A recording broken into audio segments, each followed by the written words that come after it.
Assalamualaikum warahmatullahi wabarakatuh.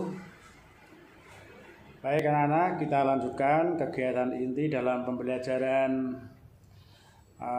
sikap positif terhadap pokok-pokok pikiran pembukaan Undang-Undang Dasar Negara Republik Indonesia tahun 1945. Saya ingatkan lagi bahwa materi pokok pada pembelajaran kali ini adalah ada dua. Yang pertama, sikap positif terhadap pokok-pokok pikiran pembukaan Undang-Undang Dasar Negara Republik Indonesia tahun 1945. Yang kedua, upaya untuk mewujudkan pokok-pokok pikiran dalam pembukaan Undang-Undang Dasar Negara Republik Indonesia tahun 1945 dalam berbagai lingkungan. Nah, baik, kita awali dulu apa yang dimaksud dengan sikap positif terhadap pokok-pokok pikiran pembukaan Undang-Undang Dasar Negara Republik Indonesia tahun 1945. Sikap positif, ya, sikap positif itu kan sikap yang baik, yang bagus. Tentu saja paling tidak mendukung, melaksanakan, melestarikan, itu berpositif. Hal yang negatif kan tidak percaya, tidak mendukung, tidak mengamalkan, itu negatif. Jadi sikap positif terhadap pokok-pokok pikiran pembukaan Undang-Undang Dasar Negara Republik Indonesia tahun 1945 adalah sikap warga negara Indonesia, termasuk para penyelenggara negara, ya, dalam memahami, mendukung, melaksanakan, dan mempertahankan kelestarian pokok-pokok pikiran pembukaan Undang-Undang Dasar Negara Republik Indonesia tahun 1945. Sebenarnya sudah menjadi tugas kita bersama sebagai warga negara, sebagai kalian, termasuk sebagai pelajar sekaligus generasi penerus perjuangan bangsa, untuk memahami, mendukung, melaksanakan, dan mempertahankan kelestarian pokok-pokok pikiran pembukaan Undang-Undang Dasar Negara Republik Indonesia tahun 1945. Dengan demikian, pokok-pokok pikiran pembukaan Undang-Undang Dasar Negara Republik Indonesia tahun 1945 tidak hanya sekedar menjadi rangkaian kata-kata luhur tanpa menjadi pegangan hidup dalam kehidupan bermasyarakat, berbangsa, dan bernegara.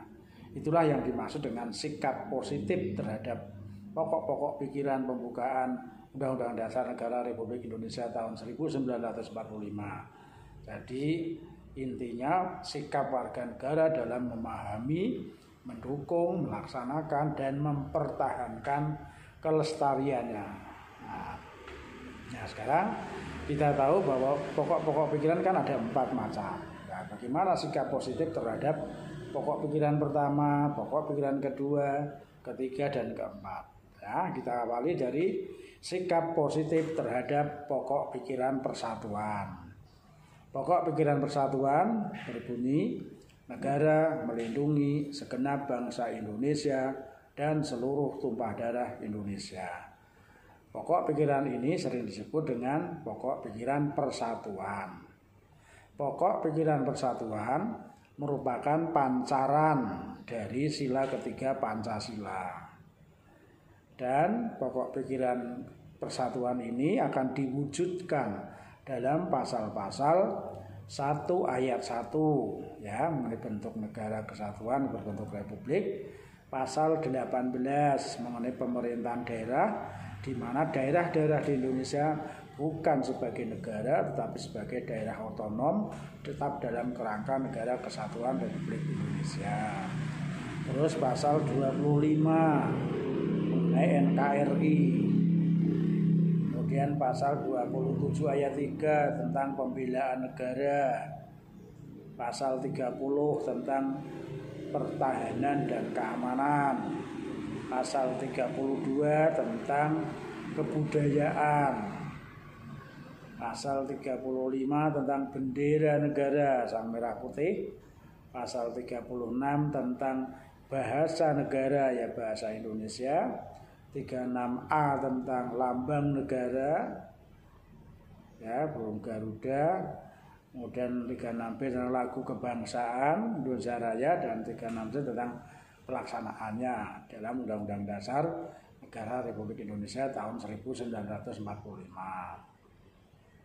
Kemudian ini memahami, jadi supaya dipahami bahwa pokok pikiran persatuan itu adalah pokok pikiran yang merupakan pancaran pencerminan dari sila ketiga Pancasila yang akan diwujudkan dalam pasal-pasal Undang-Undang Dasar sebagai berikut tadi ya.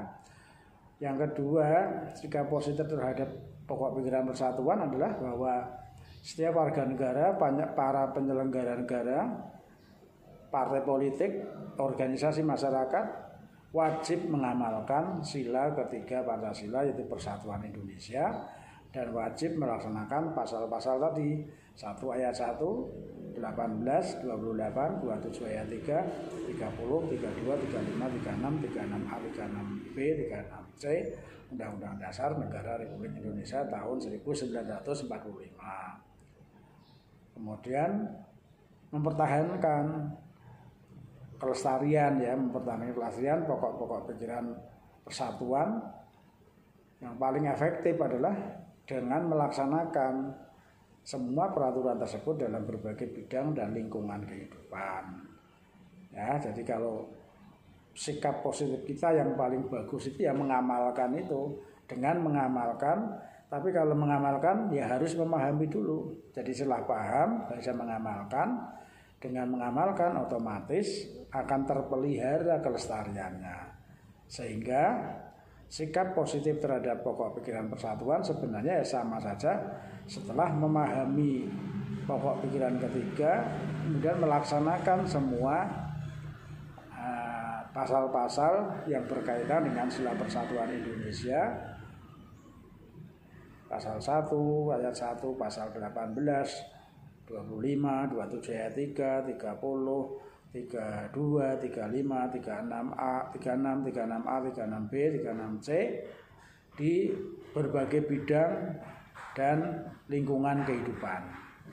Baik bidang politik, ekonomi, sosial, budaya, pertahanan, keamanan maupun dalam lingkungan keluarga, sekolah, lingkungan pergaulan, lingkungan masyarakat, lingkungan bangsa dan negara. Itu sikap positifnya adalah dengan melaksanakan itu. Termasuk apa yang dilakukan oleh lembaga negara kita, MPR ya, Majelis Permusyawaratan Rakyat, sudah berketetapan untuk tidak akan merubah pembukaan Undang-Undang Dasar Negara Republik Indonesia tahun 45 dan pasal 1 ayat 1 Undang-Undang Dasar Negara Republik Indonesia tahun 1945. Apa yang sudah menjadi ketetapan dan kesepakatan MPR ini termasuk sikap positif ya terhadap pokok pikiran persatuan. Kemudian yang kedua, yang kedua kan pokok pikiran keadilan. Maka bagaimana sikap positif terhadap pokok pikiran keadilan sosial? Nah, pertama kita memahami bahwa pokok pikiran keadilan merupakan pancaran dari sila kelima Pancasila dan akan diwujudkan dalam pasal-pasal 23 mengenai APBN ya dan pajak, 27 ayat 2 mengenai pekerjaan, penghidupan yang layak, 31 mengenai pendidikan, 33 mengenai perekonomian ya ayat 1, ayat 2, ayat 3, dan 34 tentang fakir miskin dipelihara negara, tentang kesejahteraan juga bagi fakir miskin. Dari pokok pikiran kedua atau keadilan sosial ini akan diwujudkan dalam pasal-pasal 23, 27 ayat 2, 31, 33, 34 Undang-Undang Dasar Negara Republik Indonesia tahun 1945. Pahami itu berarti sudah bersikap positif memahami. Kalau nggak mau memahami, cuek, nggak peduli, namanya sikap negatif. Ya, sikap positif memahami dulu.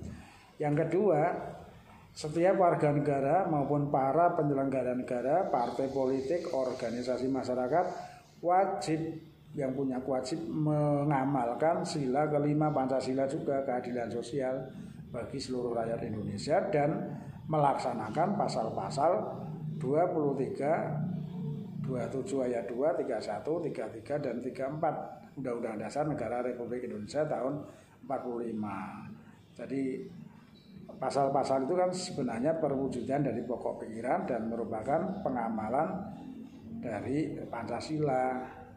Ya, sedangkan yang harus mengamalkan Pancasila adalah semua warga negara Indonesia, termasuk para penyelenggara negara, partai politik, ormas, semua orang Indonesia wajib untuk mengamalkan Pancasila. Dalam pokok pikiran ketiga ini adalah pengawalan sila keadilan sosial bagi seluruh rakyat Indonesia.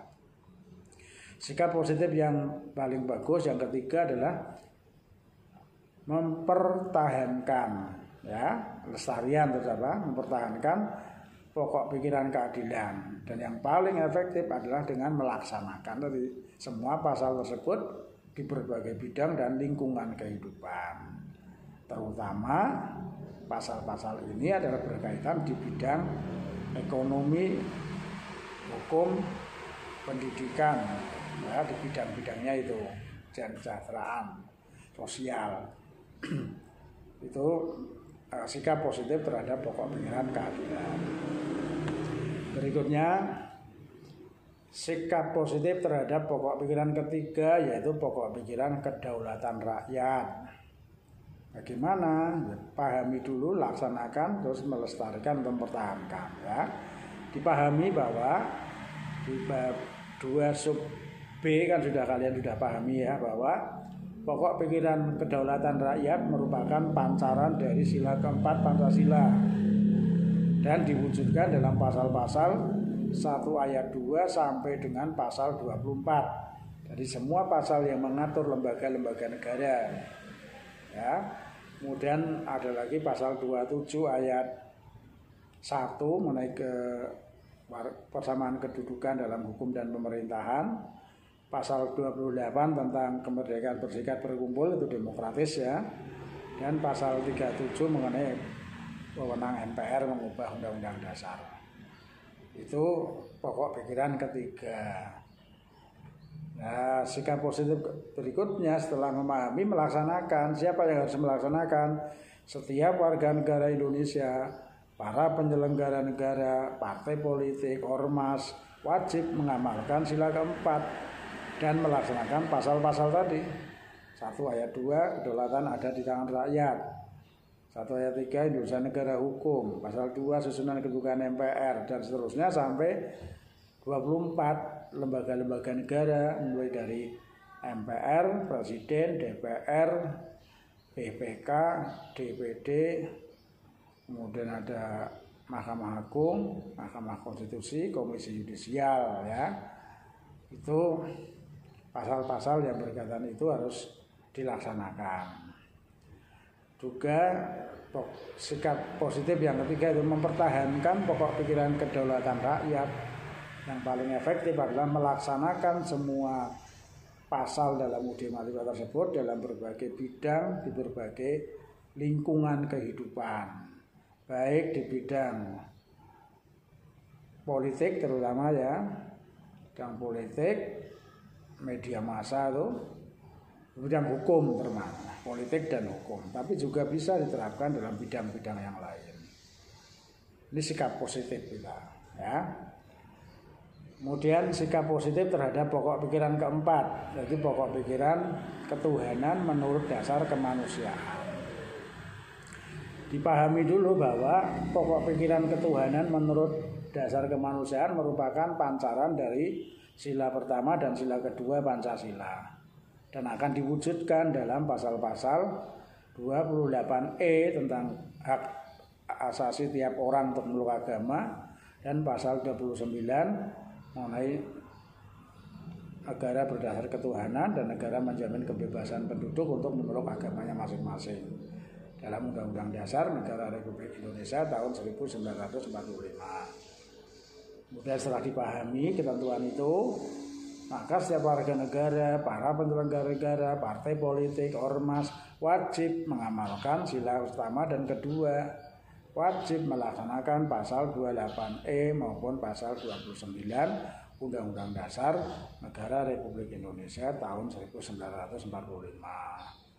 Kemudian mempertahankan pokok pikiran ketuhanan menurut kemanusiaan itu yang paling efektif ya tadi mengamalkan atau melaksanakan semua pasal yang terkait tadi ya 28E dan 29 di berbagai bidang lingkungan, baik di lingkungan keluarga, sekolah, masyarakat, bangsa, negara, terutama ini bidang agama dan bidang kemanusiaan.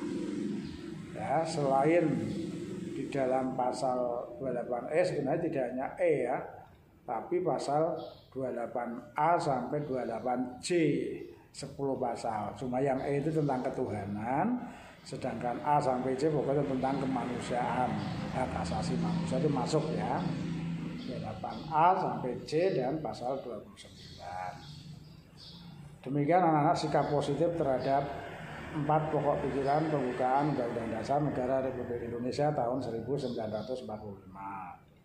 Sekarang materi kedua adalah upaya mewujudkan pokok-pokok pikiran pembukaan Undang-Undang Dasar Negara RI tahun 45. Ya, upaya mewujudkan pokok-pokok pikiran pembukaan Undang-Undang Dasar Negara Republik Indonesia tahun 1945 adalah segala kegiatan yang dilakukan untuk mewujudkan keadaan kondisi yang dikehendaki oleh bangsa Indonesia, di mana masing-masing pokok pikiran kan menggambarkan apa yang dikehendaki, apa yang diinginkan oleh bangsa Indonesia. Nah, kegiatan tersebut meliputi baik upaya yang dilakukan oleh negara, oleh masyarakat maupun oleh tiap orang individu warga negara.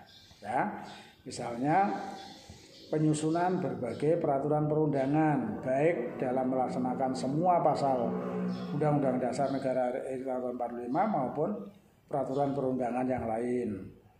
Jadi ini negara yang berupaya menyusun berbagai peraturan perundangan yang berkaitan dengan pokok-pokok pikiran ya, semua bidang gitu.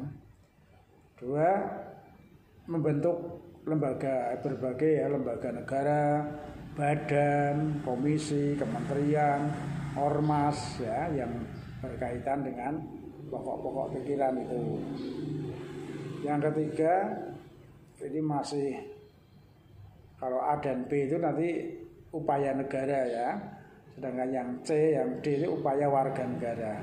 Melaksanakan semua peraturan perundangan yang berlaku itu sama saja dengan mewujudkan pokok-pokok pikiran pembukaan. Karena 4 pokok pikiran pembukaan Undang-Undang Dasar Negara Republik Indonesia tahun 1945 diwujudkan dalam pasal-pasal itu. Atau pasal-pasal Undang-Undang Dasar Negara RI tahun 45 merupakan perwujudan dari 4 pokok pikiran. Ya. Kemudian yang D, upaya yang keempat yang dilakukan oleh warga negara maupun organisasi ini mendukung berpartisipasi dalam kegiatan yang diadakan oleh lembaga negara, oleh badan, oleh organisasi masyarakat. Ya, jadi melaksanakan apa yang menjadi kegiatan itu termasuk upaya untuk mewujudkan. Sekarang dirinci apa upaya, bagaimana upaya mewujudkan pokok pikiran pembukaan, pokok pikiran pertama pembukaan, pokok pikiran kedua, ketiga, dan keempat. Nah, sekarang mulai dari yang pokok pikiran pertama. Upaya mewujudkan pokok pikiran persatuan. Jadi yang pertama dan kedua itu upaya negara ya yang dilakukan negara menyusun berbagai peraturan perundangan yang berkaitan dengan pasal 1 ayat 1, 18, 25, 27 ayat 3, 30, 32, 35, 36, 36A, 36B, 36C Undang-Undang Dasar Negara Republik Indonesia tahun 1945. Jadi membuat peraturan kalau undang-undang berarti DPR dan Presiden, kalau Perpres berarti hanya Presiden, kalau PP berarti pemerintah, menteri tertentu ya, sampai Perda. Itu menyusun peraturan perundangan. Yang kedua, upaya yang dilakukan oleh negara juga membentuk, memperkuat lembaga-lembaga negara seperti MPR, DPR, DPD itu kaitannya dengan memperkuat negara kesatuan bisa dan demokrasi ya. Badan-badan yang terkait ya, badan otonomi daerah misalnya, kementerian yang terkait misalnya ada Kementerian Dalam Negeri, Kementerian Pertahanan Keamanan ya. Kemudian ada berbagai organisasi masyarakat yang terkait dengan persatuan, entah itu misalnya FKPPI, ada Pemuda Pancasila dan lain-lain. Itu termasuk upaya negara untuk mewujudkan pokok pikiran persatuan. Misalnya upaya negara yang lain misalnya menyelenggarakan yang tahun ini ya di Papua namanya itu menyelenggarakan Pekan Olahraga Nasional ke-20 di Papua. Itu sebenarnya juga dalam rangka mewujudkan pokok pikiran persatuan ya.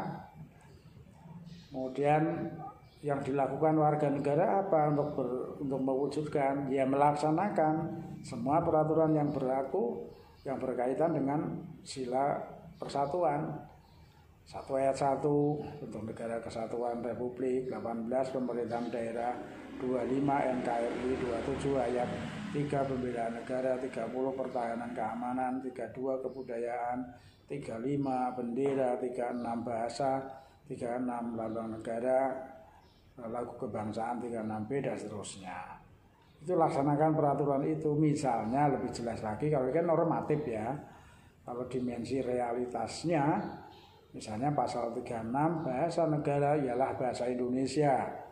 Maka upaya mewujudkannya pokok persatuan itu adalah kalian menggunakan bahasa Indonesia dengan baik dan benar, terutama di lingkungan sekolah. Itu dasar negara harus ditaati. Pasal 36, siswa maupun guru dan tenaga kependidikan di lingkungan sekolah harus berbahasa Indonesia yang baik dan benar. Itu juga dalam rangka mewujudkan pokok pikiran persatuan ya. Mengikuti upacara bendera itu juga mewujudkan pokok pikiran persatuan. Yang keempat itu kan warga negara maupun ormas itu masyarakat bisa mengikuti kegiatan yang berkaitan dengan upaya melindungi segenap bangsa Indonesia, seluruh tumpah darah Indonesia, atau berkaitan dengan paham negara persatuan, keamanan, bela negara maupun kebudayaan. Politik juga bisa, misalnya mengikuti upacara bendera Hari Besar Nasional, mengikuti upacara bendera Hari Senin di sekolah. Itu contoh bagaimana upaya mewujudkan pokok pikiran persatuan. Berikutnya pokok pikiran kedua, bagaimana upaya mewujudkan pokok pikiran keadilan sosial. Sama dengan yang tadi. Jadi 1 dan 2 itu upaya yang dilakukan oleh negara atau pemerintah ya, menyusun berbagai peraturan perundangan yang berkaitan dengan pasal 23 Undang-Undang APBN rutin tiap tahun, mengenai perpajakan, mengenai pekerjaan 27 ayat 2, 31 pendidikan, 32 enggak ada, 33 perekonomian, 34 fakir miskin. Jadi misalnya pasal 31 undang-undang yang terkait dengan pasal 31 apa? Ya Undang-Undang Pendidikan Nasional. Sistem Pendidikan Nasional nomor 20 tahun 2003. Diatur lagi dalam berbagai macam peraturan perundangan, peraturan pemerintah. Ada banyak peraturan pemerintah yang berkaitan dengan pendidikan. Itu tugas atau upaya yang dilakukan negara membuat peraturan perundangan. Upaya yang kedua juga oleh negara itu memperkuat lembaga negara, baik MPR, DPR, DPD, BPK maupun badan-badan yang terkait. Ada badan urusan logistik Bulog, badan usaha milik negara, kementerian yang terkait, misalnya Kementerian Perekonomian, Kementerian Perdagangan, Koperasi, Kementerian Tenaga Kerja, Pendidikan dan Kebudayaan, dan berbagai macam organisasi masyarakat yang terkait, organisasi ekonomi terutama, Kamar Dagang Industri, Himpunan Pengusaha Muda, himpunan kerukunan tani dan sebagainya. Itu upaya yang dilakukan oleh negara untuk mewujudkan pokok pikiran keadilan sosial. Sekarang bagaimana upaya yang dilakukan masyarakat maupun oleh warga negara secara individu yang 3 dan 4 melaksanakan segala peraturan perundangan. Setiap warga negara ini maupun para penyelenggara negara wajib melaksanakan segala peraturan yang berkaitan dengan pasal 23, 27 ayat 2, 31, 33, 34. Misalnya pasal 23 tentang APBN, tentang pajak keuangan negara, kita mentaati pajak yang berlaku, ya, mentaati undang-undang pendidikan, mendukung wajib belajar 9 tahun. Nah, seperti itu termasuk upaya mewujudkan keadilan sosial, ya, melaksanakan segala peraturan perundangan yang berlaku, baik di bidang perpajakan, ya, tenaga kerja, pendidikan, koperasi, pertanian maupun perdagangan. Kemudian mengikuti kegiatan yang berkaitan dengan kegiatan perekonomian, pertanian, perikanan, perkebunan, pendidikan maupun kesejahteraan. Ini upaya-upaya yang dilakukan untuk mewujudkan pokok pikiran keadilan sosial yang sebenarnya mengandung cita-cita terwujudnya keadilan sosial, yaitu masyarakat yang sejahtera, ya, adil dan makmur, kesejahteraan sosial. Berikutnya pokok pikiran ketiga, bagaimana upaya mewujudkan pokok pikiran kedaulatan rakyat. Sama seperti tadi, yang dilakukan oleh negara dalam menyusun peraturan perundangan yang berkaitan dengan pasal 1 ayat 1 sampai dengan pasal 24 lembaga-lembaga negara itu, ya.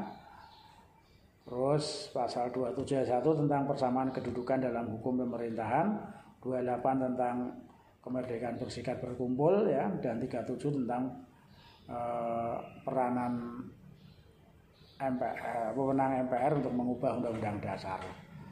Nah, setelah membentuk peraturan, memperkuat lembaga-lembaga negara yang terkait dengan pokok pikiran ketiga kedaulatan rakyat, ya jelas MPR, DPR, DPD, Mahkamah Agung, Mahkamah Konstitusi, Komisi Yudisial. Ini semuanya lembaga-lembaga negara yang untuk memperkuat dan untuk dipakai untuk mewujudkan pokok pikiran kedaulatan rakyat, di mana menurut pokok pikiran kedaulatan rakyat ini negara, masyarakat, bangsa Indonesia menginginkan terciptanya kehidupan yang demokratis yang berdasarkan atas hukum dan kedaulatan rakyat, ya. Sehingga peran yang lain selain memperkuat lembaga negara, juga badan-badan yang terkait dengan demokrasi, misalnya Komisi Pemilihan Umum, kementerian yang terkait misalnya selain Kemendagri dalam negeri, Kemenhumham maupun berbagai partai politik, itu termasuk pikiran kedaulatan rakyat, Ormas maupun LSM, ya. LSM ada pro demokrasi, ya, LSM Seruni dan lain-lain, itu yang dibentuk oleh masyarakat. Kemudian yang bisa dilakukan oleh warga negara maupun masyarakat adalah melaksanakan segala peraturan perundangan yang berkaitan dengan pasal-pasal tadi, 1 ayat 2 sampai 24, 27 ayat 1, 28 dan 37. Ya, terus pasal-pasal misalnya undang-undang tentang pemilihan umum, undang-undang tentang Mahkamah Agung, Mahkamah Konstitusi, undang-undang pemilihan umum, undang-undang susunan kedudukan MPR, DPR, DPD, undang-undang tentang pers, undang-undang media massa, undang-undang unjuk rasa dan sebagainya. Itu dilaksanakan oleh masyarakat maupun oleh warga negara sebagai upaya mewujudkan pokok pikiran kedaulatan rakyat, termasuk mengikuti kegiatan yang berkaitan dengan kegiatan hukum, politik, dan demokratis. Misalnya mengikuti kegiatan penyuluhan sadar hukum, sosialisasi peraturan perundangan, ikut dalam kegiatan pemilu bagi yang sudah 17 tahun ya, ikut serta menggunakan haknya dalam pemilihan umum, dalam kehidupan sehari-hari di masyarakat, dalam keluarga maupun dalam lingkungan sekolah, lingkungan bangsa negara, selalu di dalam menyelesaikan suatu masalah bersama utamakan jalur cara musyawarah untuk mufakat. Itu ciri khas demokrasi Pancasila. Itulah beberapa upaya yang dilakukan baik oleh negara, masyarakat maupun warga negara dalam mewujudkan pokok pikiran kedaulatan rakyat. Oke, yang terakhir, yang keempat, upaya mewujudkan pokok pikiran ketuhanan menurut kemanusiaan. Jadi sama dengan tadi, menyusun berbagai peraturan perundangan yang berkaitan dengan pasal-pasal 28A sampai C itu pasal tentang hak asasi manusia, kemanusiaan ya, 29 tentang agama, tuhanan, 34 tentang fakir miskin dan kemanusiaan tadi. Membentuk, memperkuat lembaga-lembaga negara, badan-badan yang terkait, misalnya lembaga agama yang dibentuk pemerintah, ada MUI, Majelis untuk Islam, PGI, Perserikatan Gereja Indonesia, Konferensi Wali Gereja Indonesia Katolik, untuk Hindu PHDI, Parisada Hindu Dharma Indonesia, Walubi itu untuk Buddha, Perwalian Umat Buddha Indonesia. Kemudian ada lagi Matakin ya, Matakin itu Majelis Tinggi Agama Konghucu Indonesia. Ada juga Komnas HAM, Komnas Perlindungan Anak, Komnas Perlindungan Perempuan dan lain-lain, dan berbagai macam organisasi yang terkait. Kemudian yang bisa dilakukan oleh masyarakat maupun oleh warga negara adalah melaksanakan semua peraturan perundangan yang berkaitan dengan pasal-pasal tadi, menghormati hak asasi manusia, menjalankan agama, seperti itu. Segala peraturan ditaati, baik undang-undang HAM, undang-undang pengadilan HAM, undang-undang tentang kesejahteraan sosial dan sebagainya. Dan bisa juga mengikuti kegiatan yang berkaitan dengan kegiatan agama dan kemanusiaan, pengajian agama ya, kemudian kebaktian kalau Kristen itu ikut dalam kegiatan kemanusiaan, melakukan kegiatan kemanusiaan, bakti sosial dan sebagainya. Demikian anak-anak, submateri sikap positif terhadap pokok pikiran pembukaan Undang-Undang Dasar Negara Republik Indonesia tahun 45 yang meliputi sikap positif dan upaya untuk mewujudkan pokok-pokok pikiran pembukaan Undang-Undang Dasar Negara Republik Indonesia tahun 1945. Terima kasih atas segala perhatiannya. Semoga kalian semuanya dapat memahami pembelajaran hari ini dan selalu sehat. Selanjutnya silakan anak-anak untuk menyimak video materi pembelajaran maupun tugas-tugas yang di dalam classroom. Terima kasih. Assalamualaikum warahmatullahi wabarakatuh.